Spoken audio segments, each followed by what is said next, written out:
E aí, galera do primeirão, tudo em cima. Espero que vocês estejam todos bem e que curtam bastante essa sexta-feira de aula, né? Apesar que é aula e tudo mais, a gente dá aquela preguicinha, mas vamos tirar essa preguiça de lado e vamos fazer as correções das atividades, tá certo? É importante que vocês corrijam, por quê? Porque corrigindo vocês vão tirar as dúvidas, juntamente comigo. Além disso, possam ficar lacunas que vocês podem resolver mediante a minha explicação, beleza? Então, a nossa correção é do G18, então abrindo aí o livro, vamos lá, morrendo de preguiça, mas abrindo o livro aí no G18, na página 43. Então, marca aí a página 43 para que a gente possa corrigir. As correções eu quero que vocês me enviem. Não que eu não confie em vocês, né, galera? Eu sei que vocês fazem direitinho, todos vocês. Mas espero que vocês estejam assistindo às aulas. Afinal de contas, é muito importante nesse momento vocês assistirem às aulas por completo.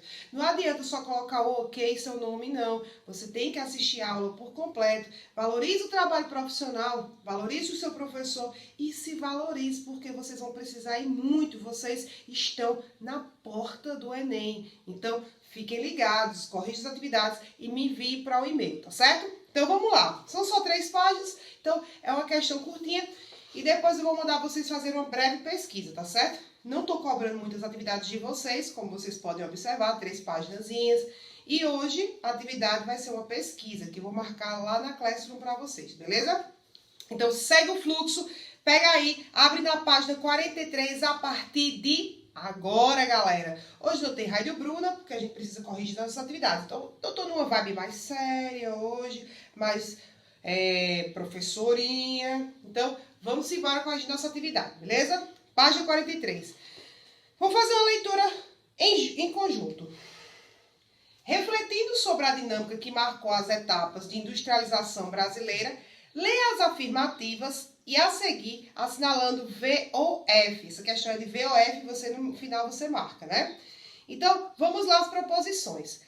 Ainda sob o governo de Getúlio Vargas, o Estado brasileiro assumiu um importante papel na industrialização brasileira ao criar as companhias estatais de infraestrutura e a industrialização pesada necessária para seu desenvolvimento. É óbvio que essa proposição é verdadeira. Afinal de contas, foi o principal impulsionamento dado da industrialização brasileira foi durante a era Vargas.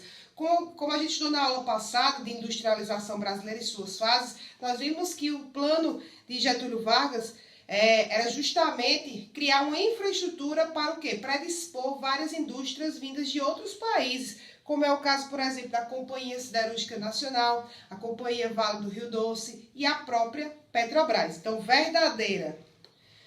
Segunda proposição aí, ó. Juscelino Kubitschek redirecionou o modelo industrial brasileiro durante seu governo ao abrir o país para a entrada de indústrias leves, multinacionais, como, por exemplo, automobilístico.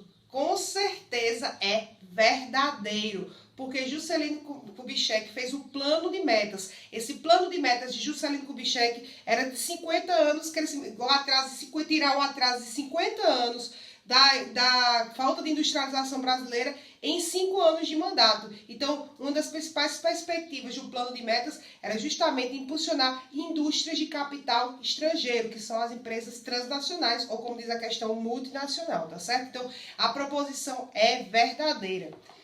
Durante o regime militar, o projeto de desenvolvimento econômico brasileiro voltou a apoiar-se majoritariamente na iniciativa privada e nacional. A prioridade dos militares era evitar o endividamento externo e direcionar os investimentos à educação e saúde.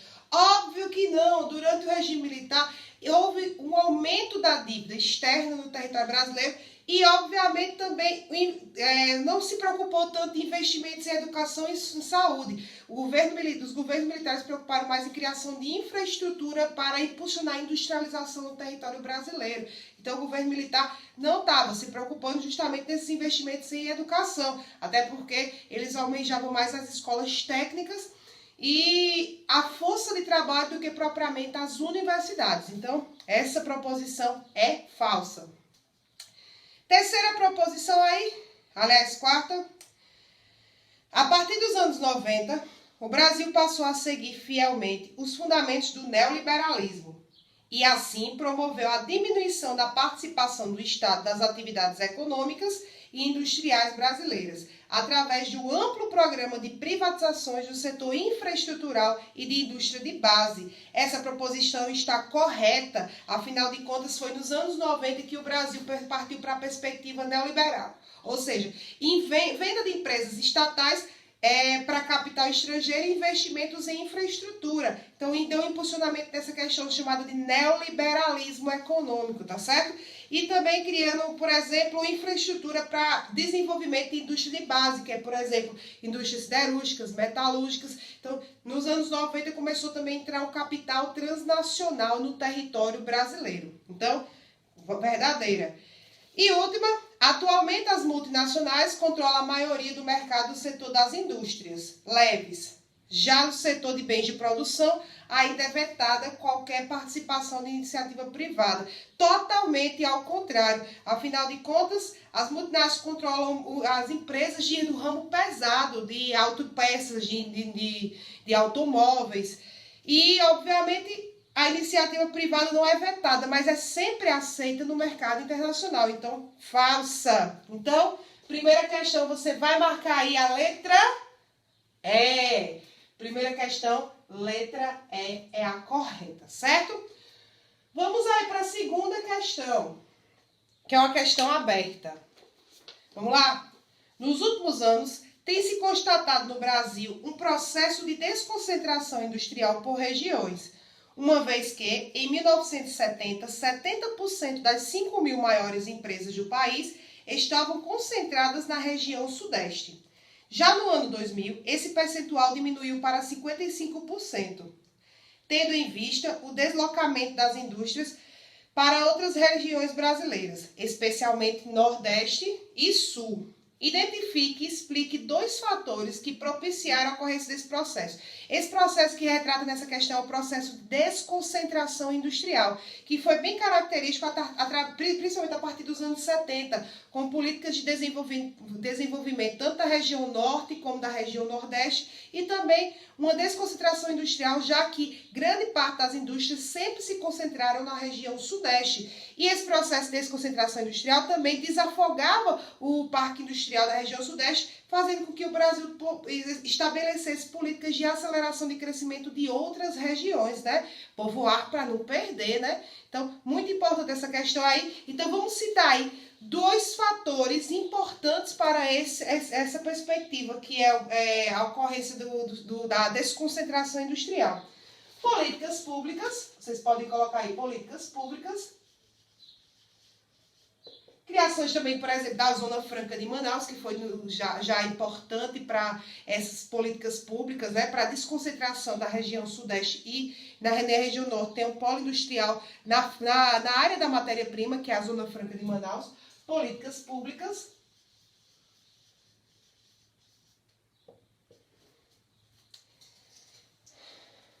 Descentralizadoras, ou seja, que tiravam o centro só a região sudeste.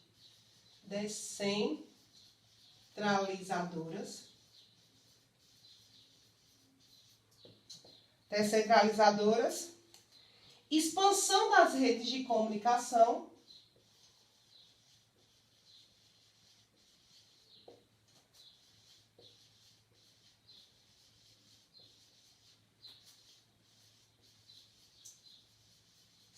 da rede de comunicação. Nós temos 2 fatores, né? E incentivo, pode colocar também incentivos fiscais.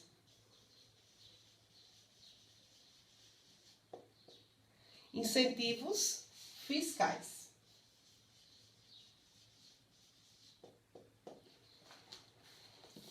Pronto, resolvemos mais outra questão. Vamos agora para a terceira questão. Vamos lá, passa a página. Terceira questão. A questão a seguir está relacionada ao gráfico e às afirmações a seguir.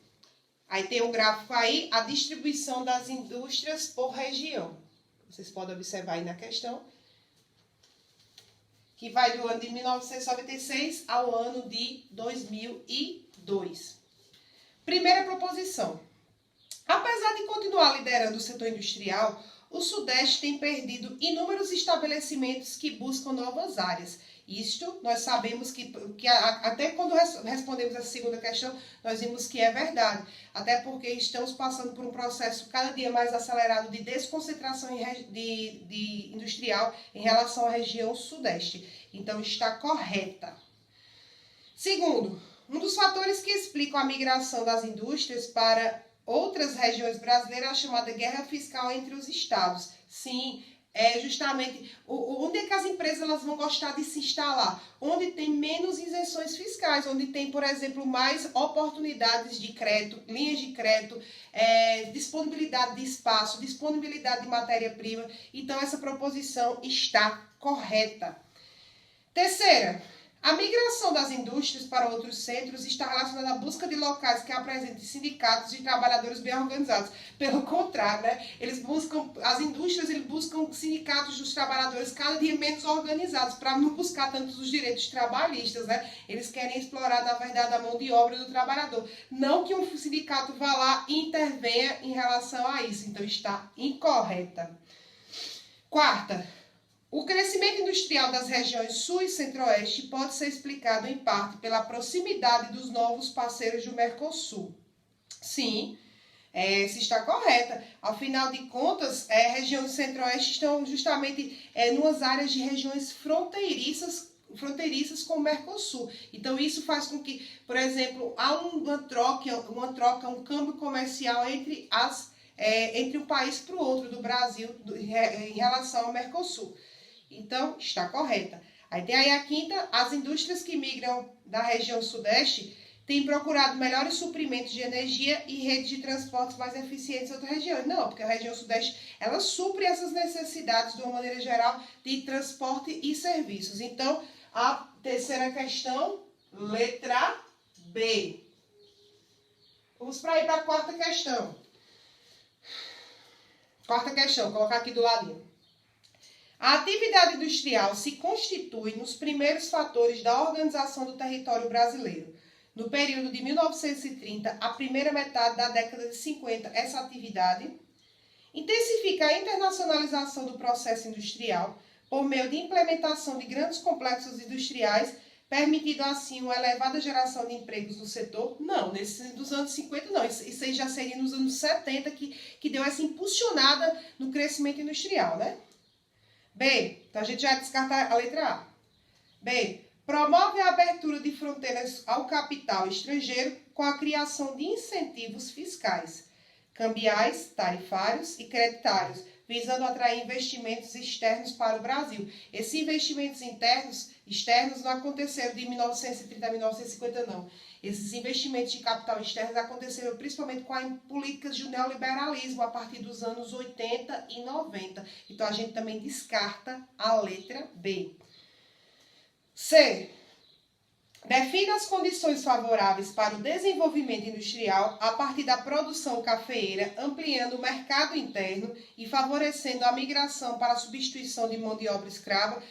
Obviamente que não, né? Essa aí já tinha passado desse período, né, da cultura cafeeira no território brasileiro, né? E outra coisa, a questão da imigração, realmente ela foi uma substituição à mão de obra escrava, mas não nesse período que está sendo citado na questão acima, do ano de 1930 até 1950, a gente já estava numa fase industrial, não somente da cafeicultura, porque lembre-se que a gente explicou na aula passada da crise de 1929, que foi o break da Bolsa de Valores de Nova York. Então, consequentemente, essa resposta está incorreta aí. E letra D, consolida a substituição de mão de obra imigrante pela mão de obra nacional. Ou seja, já a mão de obra imigrante foi no início do século XIX que foi imposta para o território nacional, né? A política de abertura dos portos, como a gente analisou na primeira fase da industrialização brasileira, ela já foi na primeira fase da industrialização. Consolidando assim, a partir dos anos 30 até 1950, uma mão de obra de capital interno, não precisaria de mão de obra de capital externo. Então, essa resposta da letra D está correta. Então, 4, letra D. Quinta questão. No último quartel do século XX, Particularmente na década de 1990, uma nova forma de organização empresarial tem agregado os centros de formação de pessoas de alto nível, as unidades de produção de serviços, empregando os mais modernos recursos de microeletrônica. Em tais centros estão implementando atividades de alta tecnologia, como é o caso de Campinas, São José dos Campos e na região sudeste do Brasil. Qual a denominação dada a esses centros? Lembre-se que um dos polos industriais, o principal polo industrial brasileiro, é o ABCD paulista, no ramo da siderúrgica, no ramo automobilístico e também de alta empregabilidade. Esses polos aí são chamados de tecnopolos, são polos de tecnologia, que criam tecnologia e exportam tecnologia para o mundo inteiro. Então, a gente já respondeu a questão 5, é a criação de polos tecnológicos, então, chamados de tecnopolos, principalmente observados na região sudeste e descentralizando-se também para outras regiões, no caso, principalmente depois dos anos 80. Então, quinta questão, letra D. Sexta questão, que é uma questão aberta. Vamos lá? Por que é possível dizer que o Brasil é um país de industrialização centralizada, mas em processo de descentralização? Eu acabei de explicar nas questões anteriores. A cultura brasileira é centralizada justamente porque teve um alto estabelecimento industriais na região sudeste. E descentralizada porque existe um número de estabelecimentos industriais nas regiões, por exemplo, no polo da Zona Franca de Manaus, na região norte, por exemplo, também outros polos como o polo de Camaçari, na Bahia, que a gente citou durante a nossa última aula. Então, vamos colocar aqui juntos. A região sudeste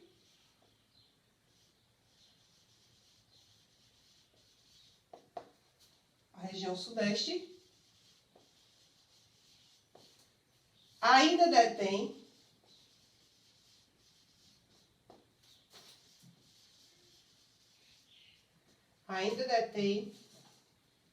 a maioria das indústrias.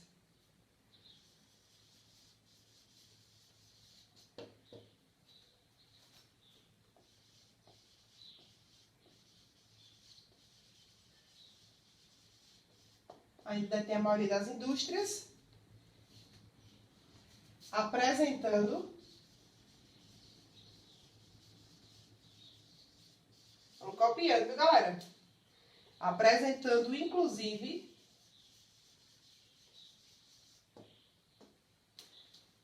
alta no número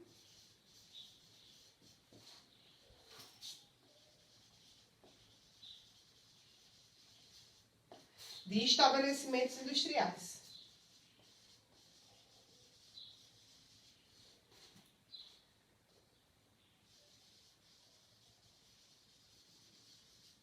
Estabelecimentos industriais. Pronto.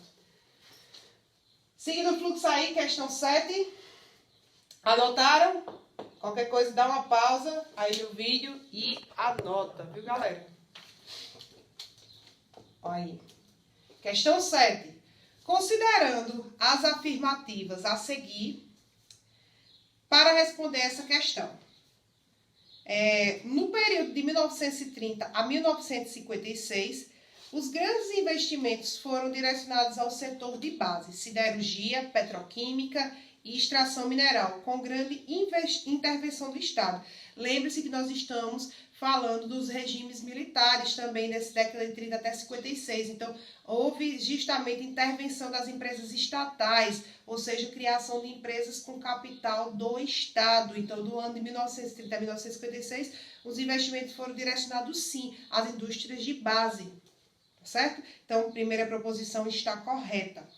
Segunda proposição, embora a indústria, deste início do século, investisse concentradamente no eixo São Paulo-Rio de Janeiro até 1930, a organização espacial se caracterizava pelas atividades econômicas dispersas e regionalmente quase autônomas. Então, a questão 2 está correta, porque as indústrias no início do século se concentravam principalmente no Rio de Janeiro e São Paulo, e a organização, obviamente, de outras áreas espaciais se tornavam meramente autônomas. Então, está correta. Terceira, O sucesso do plano de metas, que foi de Juscelino Kubitschek, que eu citei na outra questão, foi acompanhado por um significativo aumento da inflação e dívida externa, pelo afastamento de capital federal do centro econômico e populacional do país e pela efetiva implantação do rodoviarismo. Sim, o plano de metas investia em infraestrutura e essa infraestrutura também contava com a linha rodoviária, o aumento da linha rodoviária no Brasil, que inclusive é um dos transportes é o transporte mais utilizado no território do Brasil. Para o que? Levar carga de uma região para outra. Então, esse plano de metas desenvolveu principalmente a infraestrutura para dar base à industrialização.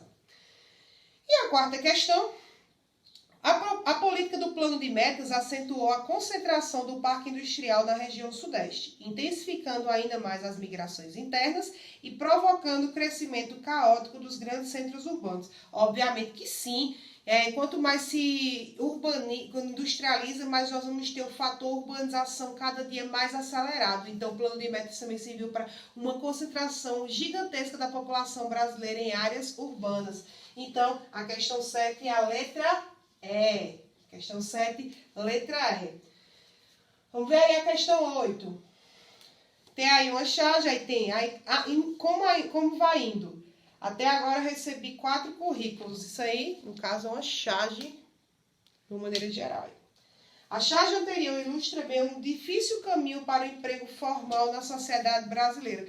Nós estamos passando uma fase onde os empregos formais estão cada dia mais escassos, né? Um período complicado, mas os empregos formais estão sendo substituídos por empregos cada dia mais informais, né? Que a gente também debateu na nossa aula passada. A partir dessa situação, apresento 2 motivos que vêm contribuindo para o alto desemprego do setor secundário na economia brasileira. Primeiramente, tecnologia.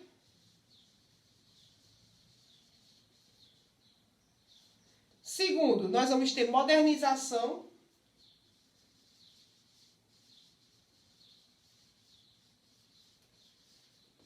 Abertura econômica.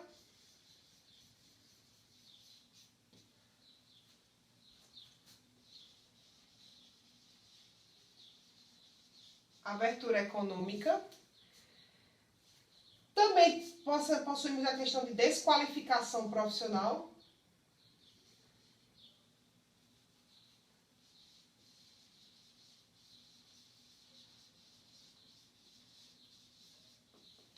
profissional.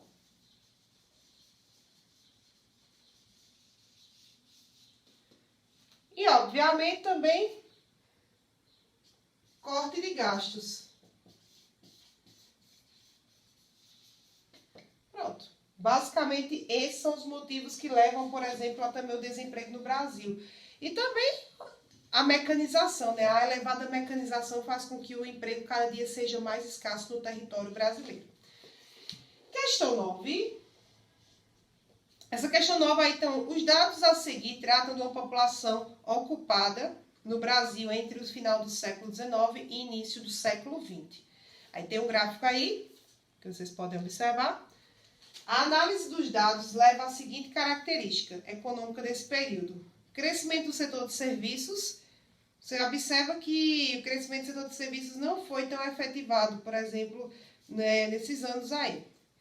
Dinamização da atividade industrial. A indústria, sim, que deu um crescimento, um salto, na verdade, dos anos de 1920 até 1972. Então, a industrialização ela começou a ser acelerada. Então, como a gente está falando numa questão de questões de industrialização, então, a gente já marca aí a letra B. Essas atividades complementares, eu sei que vocês têm realmente algumas respostas, né? Afinal de contas, eu conheço vocês sempre dão umas olhadinhas, né? Se eu não conhecesse, aí sim, deixa eu dar uma procurada aqui nessas questões aqui das atividades complementares, né? Deixa eu dar uma olhadinha. Essas atividades complementares, né? Vocês podem fazer o seguinte. Deu uma marcada em breve, tá certo? Dessas aí de atividades complementares. E nas próximas aulas eu vou dar justamente uma explanada nessas questões complementares de vocês, tá certo? Então, ó, essa nossa correção de hoje, Dê uma olhadinha nessas atividades complementares que vocês vão encontrar, inclusive, o gabarito na página 86, tá certo? Então, vão lá na página 86, dê uma olhada no gabarito, que na próxima aula a gente vai dar uma complementada nessas atividades complementares de vocês, tá certo? Já que também se tratam de atividades voltadas à questão da industrialização brasileira. Então, para mim não me deter, que eu também, vocês têm atividade para hoje, tá certo? Espero que vocês tirem as dúvidas, tá certo? Respondam coerentemente as questões. E outra coisa, a pesquisa de hoje ela vai ser baseada na questão da urbanização brasileira, tá certo? Então, façam durante a aula de hoje, certo? A pesquisa que eu vou marcar lá na Classroom para vocês vão ter que fazer hoje, mandar hoje. Então, é importante você seguir as diretrizes que eu estou explicando na nossa aula, tá certo? Que vocês levem a sério as datas de demonstrar atividades e tudo mais. Porque eu estou cobrando coisas simples, eu estou fazendo atividades simples, né? Só correções de atividades de 3 páginas, uma pesquisa ou outra, porque isso é de suma importância para o conteúdo de vocês, tá certo? Então, ficamos por aqui, galera. Corrijam atividades e me mandem, tá certo? Só precisa corrigir até a página, no caso do G18, a página 45. Então, que são essas 9 questões. Atividades complementares, como vocês têm as respostas, eu preferi não tocar nesse momento. Mas de um outro momento, a gente vai também corrigir essas atividades complementares de uma maneira em conjunto, tá certo? Então, um cheirão para vocês e bom final de semana. Fazer as atividades que eu vou propor a partir de agora, tá certo? Então, um cheiro. E na próxima aula a gente dá uma continuidade da industrialização. Nós vamos falar do quadrilátero ferrífero, de uma maneira geral, que é depois da criação da Companhia da Vale do Rio Doce.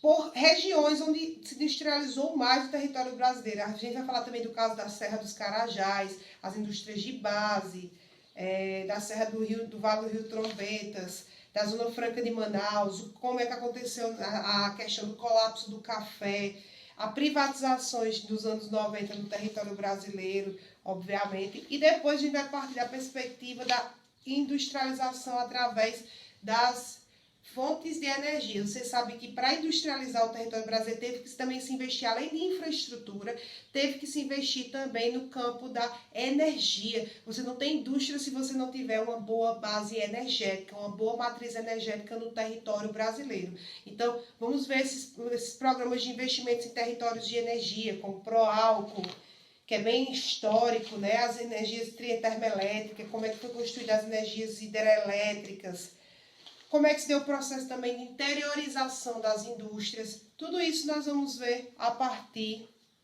das nossas próximas aulas. Os polos industriais brasileiros, as principais capitais do Nordeste que são altamente industrializadas, né? Que a gente pode citar o caso de Recife, que investe também em construções civis. Tudo isso nós vamos ver a partir das nossas próximas aulas. Então acompanhe nossas aulas, tirem dúvidas e qualquer coisa pode me chamar gritando que eu estou pronta para atender todos vocês, tá certo? Então, bom final de semana, fiquem com Deus e até breve. Então, um cheiro para vocês, meus caros, meus gatinhos e gatinhas.